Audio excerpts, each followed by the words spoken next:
मैं एक जवान शादीशुदा महिला हूँ। मेरी उम्र करीब 28 साल है और मेरी करीब 1 साल पहले ही शादी हुई है। लेकिन पति विदेश में चला गया, जिसके बाद मैं अपने देवर के नजदीक आ गई। सर्दी के मौसम में देवर ने पति की कमी को पूरा किया। दरअसल मेरी शादी सुकेश नाम के लड़के के साथ घर वालों ने की है, लेकिन जवानी के इस वक्त में पति मुझे छोड़कर विदेश चला गया, जिसके बाद मेरे लिए कुछ जिंदगी में रस नहीं रहा। पति भी विदेश में होने के चलते कभी कभार बात करता है। शादी से पहले मुझे विश्वास था कि मैं उससे प्यार करना सीख सकती हूँ और मैंने किया भी, लेकिन वह अभी तक मुझसे प्यार नहीं कर पाया है। मैं हमेशा उसके प्यार के लिए तरसता रहती हूँ। मैं जब भी उससे बात करने की कोशिश करती हूँ, वह काम में व्यस्त होने की शिकायत करता है। उसके पास मेरे साथ वक्त बिताने के लिए बिल्कुल भी समय नहीं है। वह मुझ पर ज्यादा ध्यान नहीं देता। सच कहूँ तो मैंने अपने जीवन में इतना अकेलापन शादी से पहले कभी महसूस नहीं किया था। वह मेरी जरूरतों को नहीं समझता था। सुकेश के साथ चीजें बेहतर नहीं हो पाने की वजह से मैं अपना सारा समय अपनी सास के साथ बिताने लगी। सौभाग्य से वह एक बहुत ही प्यारी और देखभाल करने वाली महिला है। वह भी मुझसे बात करना पसंद करती हैं। उनके साथ मेरा समय अच्छे से कट जाता है। लेकिन जब रात आती है तो मुझे भी लगता है कि दूसरी महिलाओं की तरह मैं भी अपने पति के साथ रोमांटिक पल बिताऊं, लेकिन मेरी किस्मत में ऐसा नहीं था। हमारी शादी को 1 साल ही हुआ है। ऐसे में हम कुछ ही बार इंटीमेट हुए हैं, वो भी उसके मूड के हिसाब से। मेरी जरूरतों और चाहतों की उसने कभी परवाह नहीं की थी। मेरी कहानी, मैं 45 साल की हूँ। मेरे 10 साल छोटे लड़के से संबंध है, क्योंकि मेरे पति मेरी जरूरतों को नहीं समझते।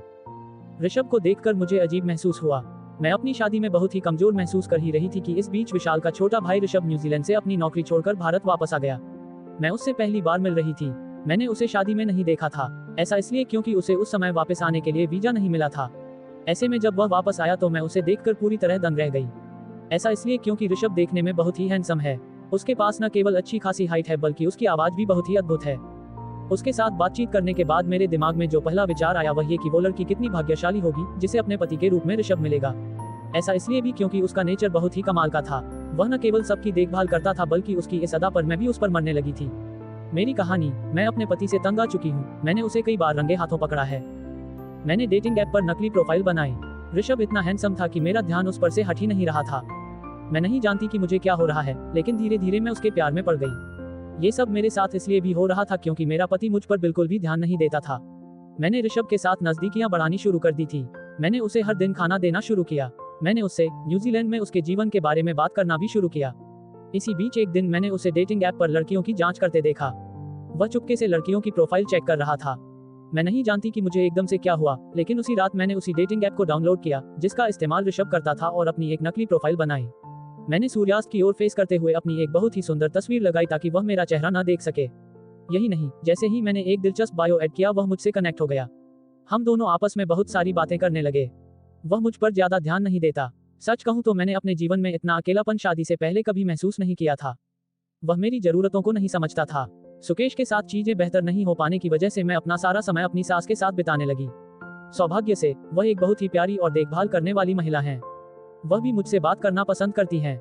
उनके साथ मेरा समय अच्छे से कट जाता है। लेकिन जब रात आती है तो मुझे भी लगता है कि दूसरी महिलाओं की तरह मैं भी अपने पति के साथ रोमांटिक पल बिताऊं, लेकिन मेरी किस्मत में ऐसा नहीं था। हमारी शादी को 1 साल ही हुआ है।